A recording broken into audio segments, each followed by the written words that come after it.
Bum bum bottom bum bum bottom bum bum bottom bum bum bottom bum bum bottom bum bum bottom bum bum bottom bum bum doobie doobie da da da doobie doobie da da da doobie doobie da da da.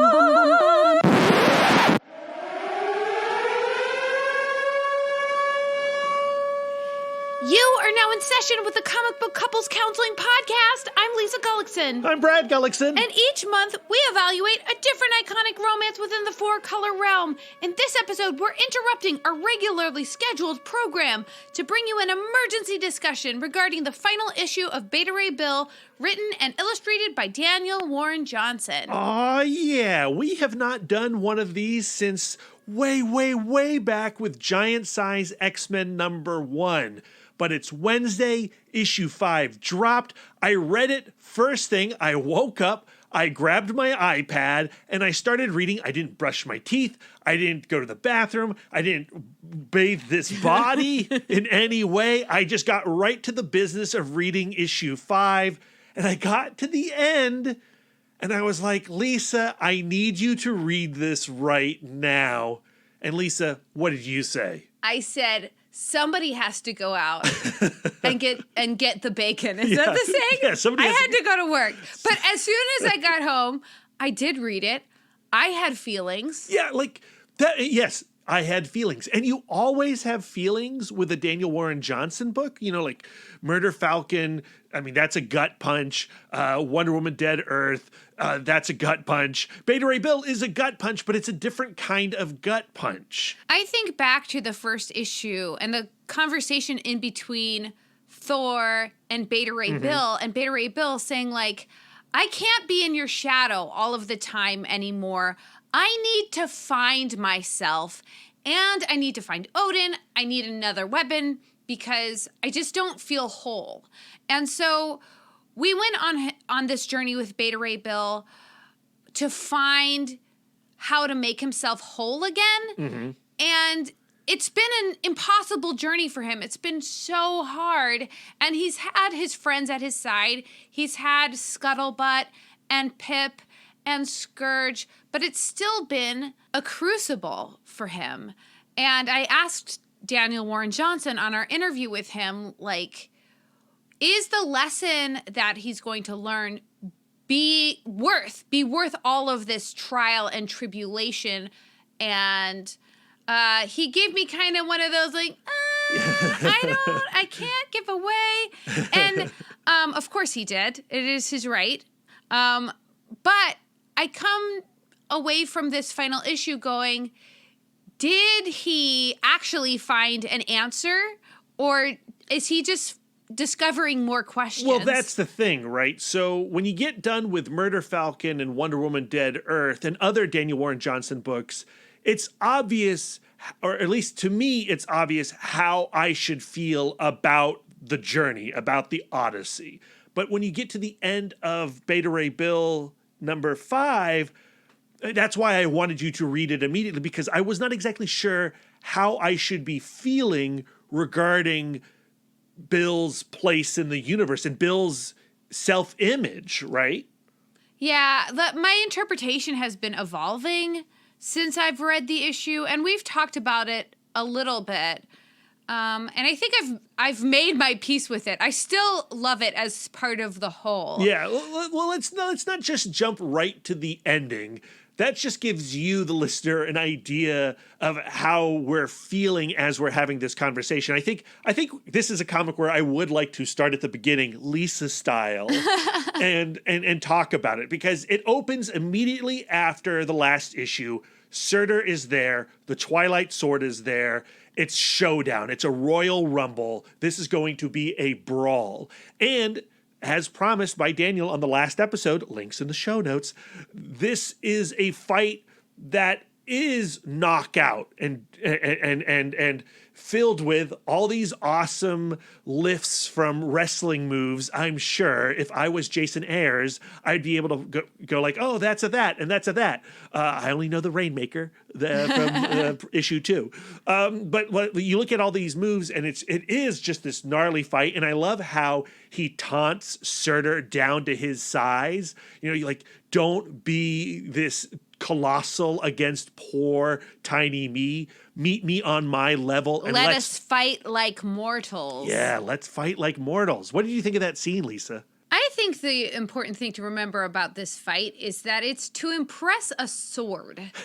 Right. So, like, it opens with Surtr going like, Twilight doesn't like me anymore, and Twilight is the best sword, so I am going to defeat you for Twilight. Twilight is wise. Twilight is beautiful. And Beta Ray Bill is like, you killed my people. You killed my family. Why don't you fight someone your own size, as in get really small, and fight me? I love that first page, to your point, impressing the sword, how, Daniel Warren Johnson splits the 2 points of view right down the center. So on the right hand, we have Surtr going like, Twilight is wise, Twilight is beautiful, blah, blah, blah. And then on the left side, you have Beta Ray Bill just exploding his emotions upon Surtr. So Beta Ray Bill is like pumping himself up, remembering his torment, and Surtr's pumping himself up, trying to, like, to use your word, impress the sword. And what you get is like a comedy element on the right and a tragedy element on the left. You chuckle at Surtr, but you're aching for Bill. On this page, at least, there's more for Bill than just getting the sword. But then the fight that they have is certainly not the fight of mortals, because it's a fight that shakes the earth of hell enough to help Scuttlebutt and Scourge with their plan. During that first read, I was taken aback by how much space Daniel Warren Johnson gives to the fight. Obviously, this is like a moment that the comic has been building to, but I also know that this is not the most important aspect of this story. So as I kept turning pages and I kept looking at blow after blow after blow, I kept waiting for Scuttlebutt to come back into the story, for Scourge to come back into the story. But I don't think that that's how every reader is going to read the comic. I think that some people are into the Beta Ray Bill story for the action. Yeah, and when you pick up a Daniel Warren Johnson comic, you want something that's metal AF, right? Mm-hmm. And he delivers metal AF. But for me, I was getting a little like, oh no, like, is this just going to be a fight comic? It can't just be a fight comic. But it isn't. Keep turning the pages. Right. And we do get this moment where Scuttlebutt calls for Scourge and says, like, I'm going to need you. Let's convert the ship into this device that is going to absorb these seismic shockwaves from the brawl. And then we have the moment with Pip, right? So, what does all great action have to be? All great action has to tell story. It has to tell the story, the overarching story. And ultimately, that's what this battle does, this brawl does. Absolutely. And I think that when you're reading a comic for the first time, to satisfy your curiosity, that first read is always like you're fighting turning the pages too quickly to get your answers, that you're not appreciating what's on the page in front of you. And I failed this morning on that first read. I was racing through this comic. And whenever I read comics, I'm like turning the page, like, okay, fight, turn the page, fight. Where's the talking? So I relate. I want to go to where some talking happens. I want to go to where Scuttlebutt asks Scourge to stay behind, because that's a big ask for Scourge, because he's like, I'm his wingman. I need to be in there. I need to be with him. But with the question, do you trust me? Like, Scuttlebutt asks him, do you trust me? And he does place that trust in her to do this plan that he doesn't completely understand. And she doesn't even really tell him until the magic moment. Scourge's arc in this series is really interesting because he does join because he's been peeping on Beta Ray Bill in the bedroom. And he's like, what you need is a quest. I'm going to be your wingman on this quest, and we are going to create a story. We're going to create a song worthy of the halls of Valhalla together. And then he meets Scuttlebutt, or the ship that becomes this version of Scuttlebutt, and Pip, and he bonds hard to them almost immediately too. And so when you do get that question of like, do you trust me? There's a pause there, but it also makes sense given his characteristics in this series particularly, that he says, yeah, okay. He literally is just there to help. Yeah. I don't think he completely wraps his mind around what Beta Ray Bill needs, because initially he was like, you know what? You just need to get your wick wet. You just need to swing an axe or something for a little bit, and you'll be back to your old self. But that's not the old self that Beta Ray Bill is trying to go back to. And I think by this issue, he's realized that to a certain point. And he realizes that at the moment when Surtr is here and he's watching his friend get demolished, because Surtr is, even in his tiny little form, bringing a world of hurt to Beta Ray Bill. It's a devastating attack. These kicks are evocative. Yeah. I mean, they look like they hurt. There's like one panel, it's not until later, but where Beta Ray Bill gets a knee to the jaw. Yeah. And I can feel my teeth gnash together. Yeah, you can sense, even though we're not WWE people, that Dana Warren Johnson has learned a lot about selling an impact through wrestling. Like, you can feel the type of wrestling brutality in these pages, in these panels. I found it. Yes. It's on page 7. And the onomatopoetics is also great, where they almost become part of the background, but there's like this whole big like thwack on that page. It's beautiful. It's So beautiful good. and also just very painful. And it looks like dark times for Beta Ray Bill. Like, he might not survive this fight. Thankfully, while Scourge and Scuttlebutt are planning and building something, Pip actually jumps into the action. And he has this like very Ripley from Aliens moment. He doesn't say like, get away from her, you bitch. I think he says something along the lines of like, get away from her, you beast. Yeah, get away from him, you beast. Yeah, no, it's a reference, I think. Yeah, it's an Aliens moment. And he unloads this machine gun onto Surtr, and Surtr is disturbed by it. He does cease tearing Beta Ray Bill in half, and he directs his wrath upon Pip, and he just jams his hand right through Pip's chest. Pip unloads on Surtr as Surtr is taunting Bill with, you know, like, do these burns feel familiar? This is how I burned your people back on your planet when I destroyed it. And once he realizes Pip is behind him because he's getting bullets in him and stuff, he whips around and he tells Pip, like, and now the end is here for all of you. And Pip is actually wearing an explosive vest. Oh, yeah, he is. So I interpret that as Pip was anticipating either not making it. I mean, he's a troll against a fire demon. Not just a fire demon, the fire demon. He seems prepared to do the sacrifice play for Beta Ray Bill and Beta Ray Bill's mission. But he does also have the ability to teleport. Yeah, yes. So he's used to getting himself out of tight spots. But when he looks down and sees Surtr's wrist, essentially, because Surtr's fingies are on the other side of him, he says, but at least we won't die alone, unlike you. Yeah, it's his final, like, middle finger to Surtr. And he slams down on the button and teleports at the same time. And there is this enormous explosion that doesn't really slow Surtr down all that much. I've been thinking a lot about Pip's function in this story, how in the first issue, he approached Beta Ray Bill almost like a fan. Like, I've seen what you do. I think it's amazing. And Bill kind of just shrugs him off. And I thought what attracted Pip to Bill was like, you know what it's like to be unsightly and, and have people be disgusted by you. To be dismissible.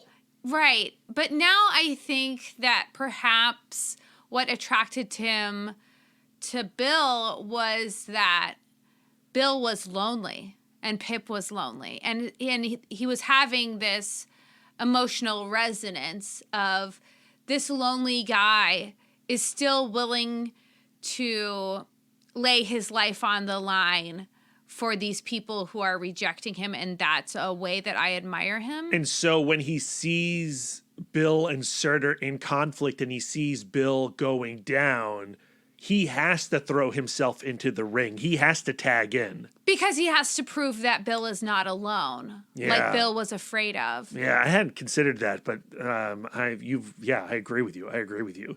And, you say that, this attack, this explosion doesn't really slow Surtr down. And that's true, but it does give Bill a chance to catch his breath. And in catching his breath, he stands up and he's able to jump on Surtr and throw Surtr off this cliff onto one of these massive, gnarly Muspelheim church spires, impaling the fire demon. And, claiming victory? Not yet.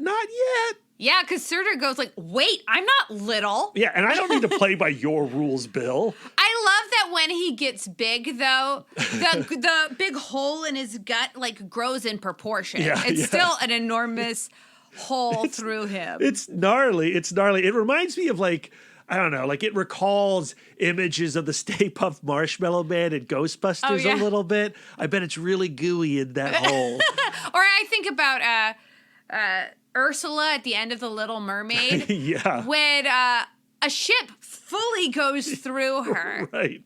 And what's in there? Just we don't think about those things. We don't think about those. But here's the moment now for Scuttlebutt and Scourge. Wait. There's one more thing that okay. Surtr says where he goes I'm done with these games. You've angered me, Horseface.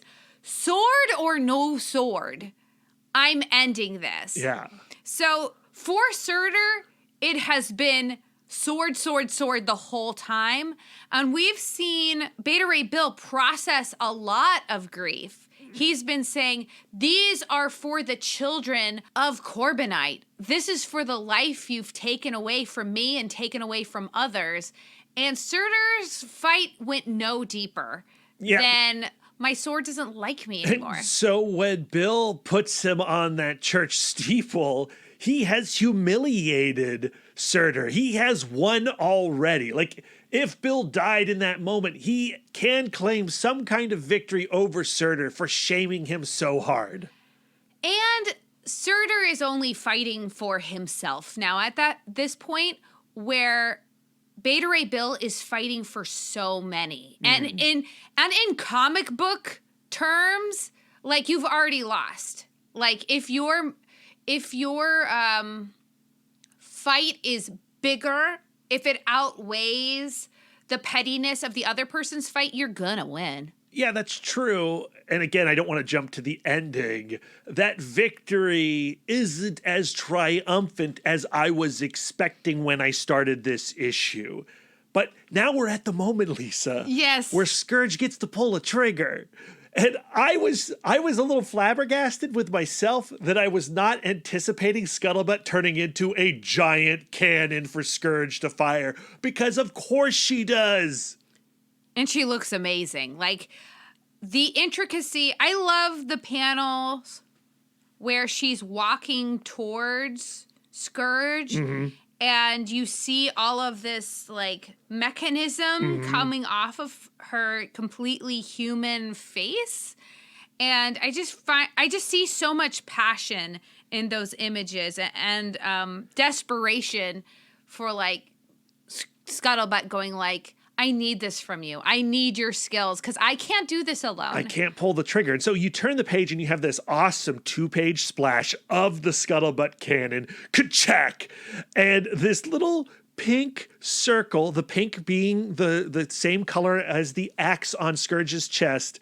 And he's weeping. He's so verklempt, reaching for the trigger. And it's actually like the next page where I feel this whirlwind, this tsunami of emotion for what Scuttlebutt is doing, because Scourge is so happy to have his hands around the gun and he's thanking Scuttlebutt. But then you have this like face on panel of Scuttlebutt looking at Scourge as he's holding onto her gun. They're looking at each other as he takes aim on Surtr, and her expression is, it's forlorn. It's sorrowful. I think she's it's afraid. Worried. I think she's afraid it's not going to work. Yeah. I think that she's worried. Scared, right? And I think that she also is worried about time. Yeah. I think that she's like, you know, like, enough tears, you big baby. Like, let's do this thing so we can save this person who's so important I just think it's a very complicated expression that I'm going to be thinking about a lot on rereads. But Scourge does what he does. He pulls the trigger, click, bam. And then we get another massive 2-page splash of the blast going through Surtr's chest.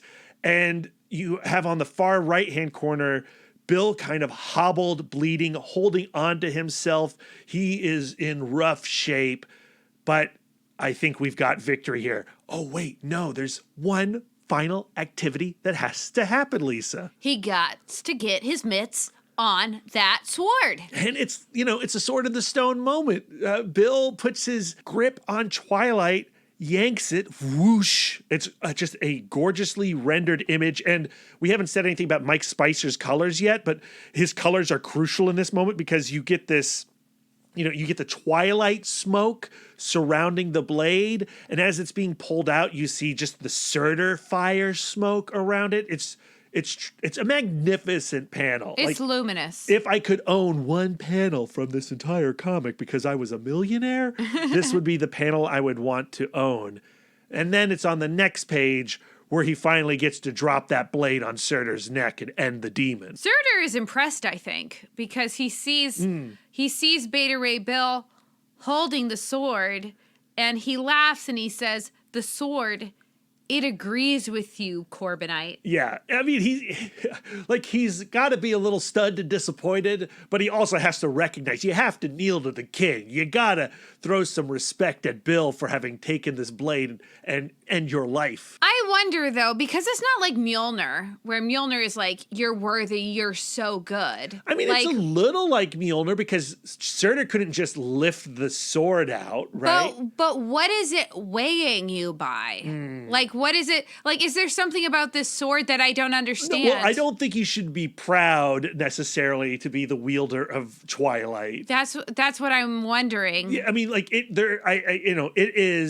is a weapon of this demon, right? So like it is a villainous tool.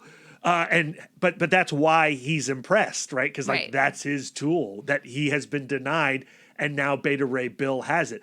Like the sword, Twilight has deemed Bill worthy of this moment, right? Right, because he's such a badass fighter.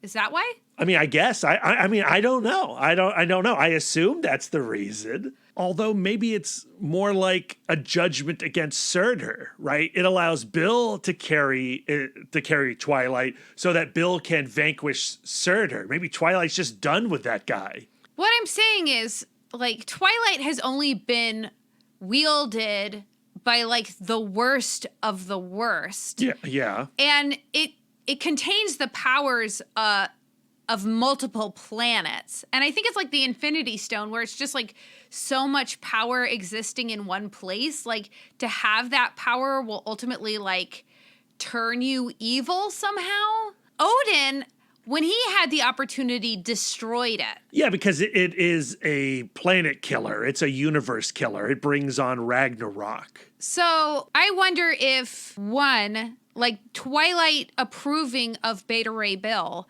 is like seeing a badness or a darkness within him.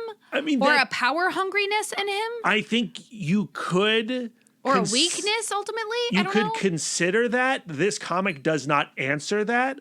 I think you could also consider what I just said, that it wants to move on from Surtr. Because it's just exhausted. Like, I've been in Muspelheim doing nothing, like, forever. Yeah, you've failed to do my mission, so why should you exist? That could also be the question. I think what is certain is that now that Bill has Twilight and he's carrying it in his armory, that does not necessarily sit well with him. Right. But I guess the important thing to this story is what happens immediately after Beta Ray Bill chops Surtr's head off, because he looks at the sword and he says, "That was for my home." And then he transforms back into his Corbinite self and he says, "And this is for me." So those are like two separate acts. Like, beheading Surtr was the end of one mission, and now I guess I deserve this, or now it's time for this. It's time for me to return to my former form. Well, yeah, this quest ends with him completing some form of justice for his people, and in the process regaining his ability to be his Corbinite self, to transform himself. It's an eat your cake and have it too, or is it, right? Mm-hmm. But Lisa, when you got to this page, did you see the transformation immediately on the page flip? Oh, like, did I look down at the bottom? Yeah, did you see like, oh, it's happened. He is now back to his original self. I think I did read the page from top to bottom. Yeah, so did I. And then when I got to that bottom right-hand corner, I was kind of like, oh no. Yeah, same. I literally read it as a comic book should be read, which is a way I never normally read a comic. Like, so if you go to the earlier scene with Scuttlebutt turning into a trigger, like I saw the trigger first and I knew what was coming and I went, oh damn, I got to catch up to this moment. But here I was so focused on the decapitation and Surtr's words of awe, if we want to call them that when I got to the left panel on the bottom and I saw like big beefy Beta Ray Bill, say his thing, this is for my home. And then I looked to the right and I saw Beta Ray Bill as his OG self. And I went, oh, I was genuinely shocked. And I don't know if I would call the word disappointed, but I was like, I like my heart dropped a little. Yeah, because him being in his former self again, does that mean that his journey is kind of over? That he's not going to Beta Ray Bill anymore? Well, I mean, I guess it's originally his name, but is he going to cease to exist as we know him? Like, yeah, right, exactly. He wants to be his old self. We don't want him to be his old self. His current self is the cool self. That's the action figure we all want to play with, right? We don't want to play with this smooth-faced guy. And I think back to that scene with Sif, where Sif was going like, I'm willing to bed you. And he's like, no, you're not, because I'm ugly and I know it. Goodbye. Yeah. And I didn't want him to think that, like, the answer to his problems was his appearance. Yeah. And, like, we don't get the reunion with Sif. Dana Warren Johnson isn't interested in showing what happens when this version of Beta Ray Bill comes home to Asgard, or is that home anymore? I mean, I don't know. Where's he even gonna go? I don't know. But like, I see him like that, and honestly, like the next two pages with the Valkyries showing up and bringing Scourge back to Valhalla, I read those pages, but I wasn't caring about those pages. I was like, okay, yeah, Scourge is going back to Valhalla, whatever. What's happening with Bill? I need to know where do we go from here? I think that the page where Scourge is his ride, he's like, okay, we've come to pick you up, son. We're taking you back home to Valhalla. Beep, beep.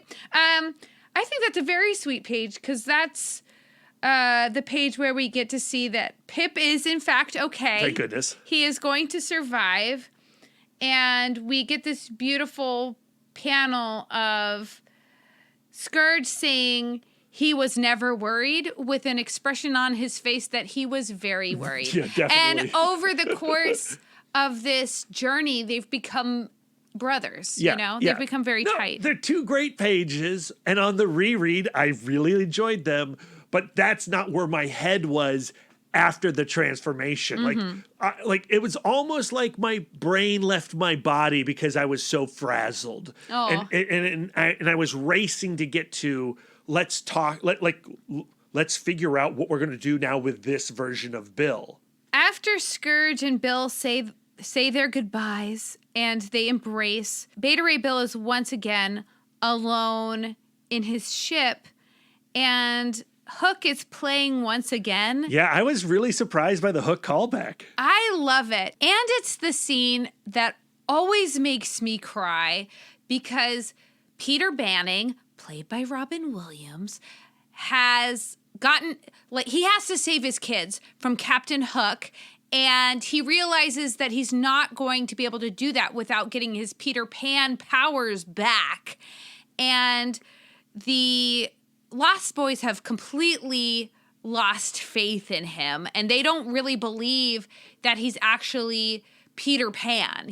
They think he's just some bloated old dude.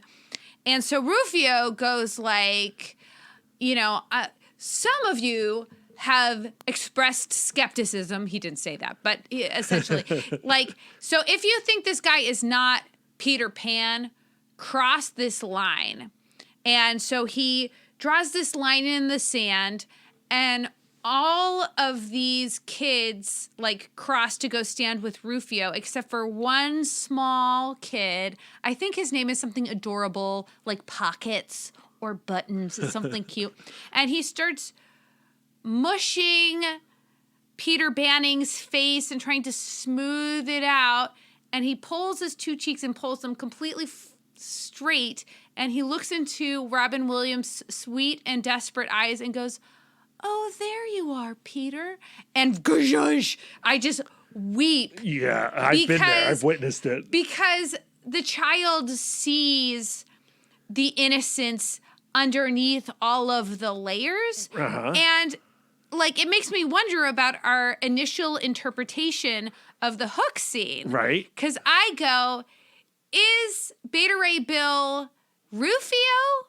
Or is Beta Ray Bill Peter Pan, and he just wants to go back to being the lighthearted child he was back in Corbinite Neverland? I mean, I think within the context of the first issue, our seeing him as Rufio and Thor as Peter Pan, I think that still works. I still think that's how it is in that first issue.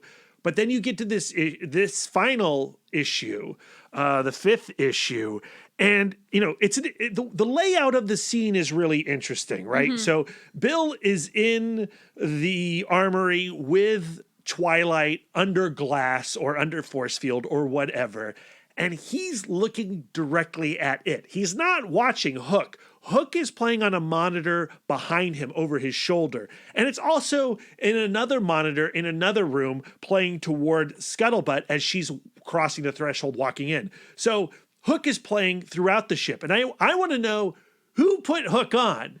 Did Bill request Hook, or did Scuttlebutt put Hook on? Oh, that's interesting. Like, because I just think of it as maybe Beta Ray Bill's, like, comfort thing. Like, I've been stressed, so I've just been watching Great British Bake Off. I do think that that's true. I do think that this is a comfort film for Bill.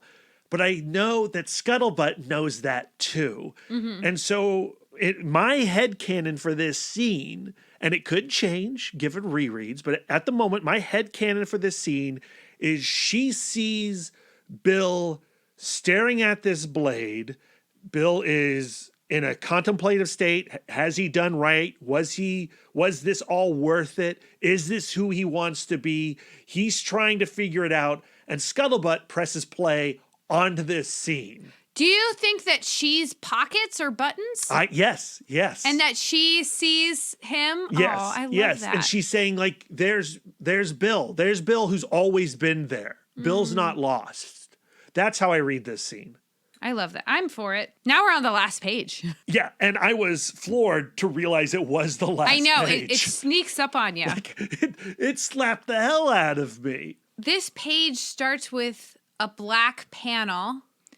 And we see like the shape of an eye opening, and we realize that we're seeing Bill in his restored form from Pip's perspective. Right. And Pip says, like, you did it.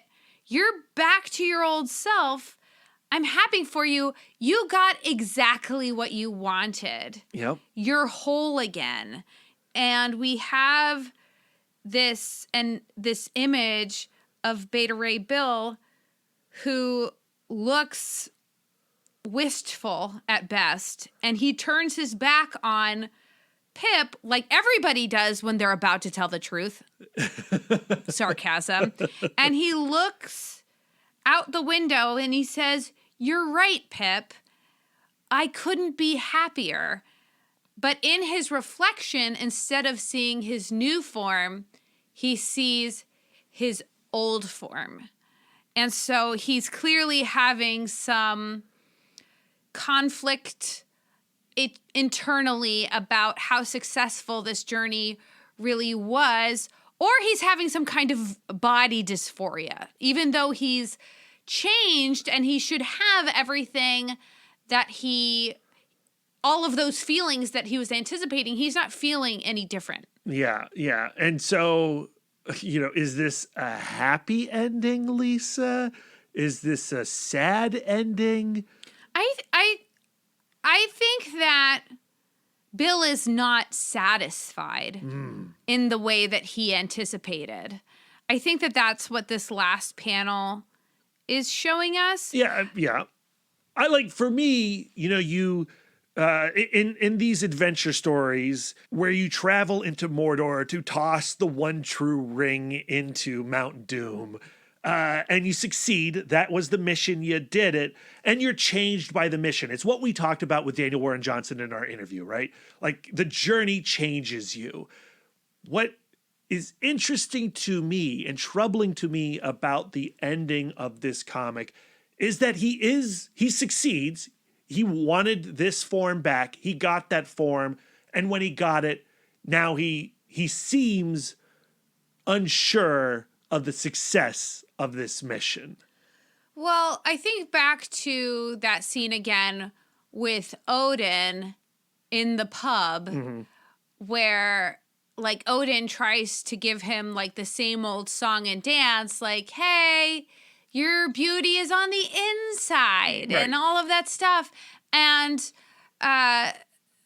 Bill goes like, that doesn't satisfy me. Right. Like, that's not what I need. And Odin goes like, okay, well, it's going to be a dark journey. And I don't think he entirely meant like, it's going to be a big bother to get down into Muspelheim and, like Surtr, he's like a bit, I think that this isn't going to be the path to satisfaction. I think his path to satisfaction is going to be discovering the light that's inside him. But it's just having someone tell him that is not going to do the job. I think that the journey is not done. Right. The journey is not done. But Daniel Warren Johnson is done with this story, right? I know. And what is fascinating to me about Beta Ray Bill as a 5-issue miniseries from Daniel Warren Johnson is that he does not give you the scene where Sif or whomever tells him, look, this wasn't about you looking better. This wasn't about you becoming the pretty guy again. So that scene doesn't exist in this comic. The punctuation, the period on this story is the sense of, and that is an astonishing place to stop this tale. Well, I can say the super pessimistic thing and go like, well, the status must be quoed, and if Peter Parker realizes, I can't control everything. Uncle Ben, unfortunate. I really couldn't have anticipated it, and so I've really come to peace with that. Like, he wouldn't be Spider-Man anymore. And I think that Beta Ray Bill has to continue being Beta Ray Bill because we love the character. Right. So if he ultimately goes like, oh man, I am whole again, and, Corbinite no longer exists, but I'm going to find a nice place and settle down and have a bunch of little tan babies. Yeah. Like, the character would be done. Right. So, like that cynical side is like the demon on my shoulder. And he's like, Brad, the next writer's going to come on and just ignore all the growth and internal struggle that Bill went through. And then, he's going to be able to use the Twilight Blade, if he continues to use the Twilight Blade, to jump back and forth between forms, right? To Shazam it. And maybe that'll happen and maybe it won't. But ignoring whatever comes next for Beta Ray Bill and just looking at this story as this being a climax to Beta Ray Bill's story, ending it where it does, it feels honest in a way I was not anticipating as I was reading this comic. It leaves it in progress because life is always in progress. You never solve the issue of your self-image. You're constantly battling that image, that self-image. Who are you? What do I want? All that jazz, right? And if Bill continues, and we know he will, I would like to see that struggle also continue. And frankly, like, of course, I would love for Daniel Warren Johnson to do another Beta Ray Bill story in the future, and I'll cross my fingers for that. But at the same time, I do think, even on this question mark ending, that Daniel has given us an ending. It might not be the ending I was expecting. It might not be the satisfying climax that he learned his lesson. Right, that you would see in a lesser work. I do think this is an astonishing climax. I think it's beautiful. And I do think that even if some of the other writers don't readdress these issues and continue these ideas in their continuance of Beta Ray Bill, like, I'm going to. Yeah. My perspective on this character is forever changed and impacted. And I will always feel this turmoil underneath the surface. How can I not? Yeah, I agree. I'm going to carry this storyline into all future Beta Ray Bill storylines, whether future writers dare to or not. It's just like Slott and Allred's Silver Surfer, right? When you read Donny Cates and Tradd Moore's Silver Surfer Black, and there's no mention of Don Greenwood and the great joy and tragedy of his relationship with Don Greenwood, that's okay because I'm bringing that with me, Donny Cates. You can ignore Don, but I will never ignore Don, and I will never ignore this odyssey of Beta Ray Bills. What if he takes the Twilight Sword and does something terrible? I mean, I don't like that. Like, I know, like, we were talking earlier about, how the sword infects. I mean, I think that's logical. It's the Twilight Sword. I think it's a power that's has to be reckoned with. And the idea of him flouncing from planet to planet, like just casually wielding a planet destroyer, it just seems irresponsible to me. It's interesting that we read this storyline right before talking about Loki and Loki as experienced in the Everything Burns arc, which will be the subject of our next episode, because Twilight and the shadow of Twilight feature prominently. The power of Twilight. It's not something you should wield lightly. I also think there are other narrative threads between this and our Loki and Loki discussion about can you be someone else despite your past? Yeah. Can you ever return, can you ever be a new person after you've done some certain things or seen so many things? But like right now, what I'm mostly feeling is vulnerable, putting this episode out when like I feel like I haven't fully processed this comic for myself. Like I feel like I want to go back now and reread the whole thing again just to make sure that I'm satisfied with what I take away from this story. Oh, that's the danger of doing an emergency podcast. I know. Right? I resist them. We read the comic today and now we're talking about it, which is something we normally don't do. Normally we take weeks and weeks of soaking and absorbing a storyline before we record an episode. And yeah, I agree. It is a vulnerable thing.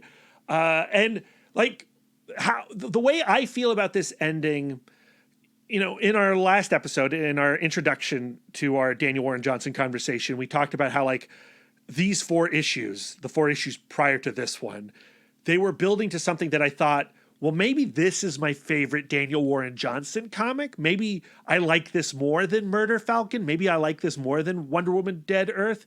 And because of how this book ends and how like emotionally weird and uncomfortable I feel about this conclusion regarding Beta Ray Bill. Like, I think it's a great ending. I do think this is a very powerful ending, and I wouldn't change it. But because I'm still grappling with it like you are, I am no longer confident that this is my favorite Daniel Warren Johnson story. Like, you know, I'm still going to give it to Murder Falcon. Murder Falcon is like a jewel, though. Like, it is self-contained. It's like a... It doesn't have the problems that Beta Ray Bill does. Well, Beta Ray Bill continuing. Beta Ray Bill is a semicolon. Yeah. Where Murder Falcon is like an exclamation point. Yeah. And so if you're a semicolon, of course you're going to feel in between complete thoughts. At the same time, I am going to revisit Beta Ray Bill over and over again the way that I do his other books. And so I could see myself coming to a better terms with this ending because I am excited by it, but I'm also troubled by it. I'm confused. I like that uncertainty. I mean, like, very rarely in a quest story when somebody's like, there's this thing that I want. Like, they're never satisfied by getting everything that they want. Like, the message of every quest story is like, the thing that you think you want is not actually the thing that you need. Right. But normally there's the scene where the hero learns that, and this doesn't have that scene, and I think that's awesome, but strange. Yeah. Yeah, so I don't know. That's Beta Ray Bill, Ardent Star. Let us know your thoughts because clearly we're unresolved. We're processing emotions. Yeah, but I mean, I do hope that the listeners know that I'm giving this 2 thumbs way up, and I do think it's the most exciting Marvel comic of the year, without a doubt. Hands down. Yeah. Hands down. Yeah, but I do, send us your thoughts. Our email address is cbccpodcast@gmail.com, at CBCC Podcast on Twitter and Instagram. Message us, DM us. We want to know. Well, I guess we've already touched on what our next episode, our non-emergency, everything's going great episode. Right. Everything Burns, the story arc that jumps between The Mighty Thor by Matt Fraction and Alan Davis, and Journey into Mystery by Kieran Gillen. I just finished it the other day. It is a weird little tale.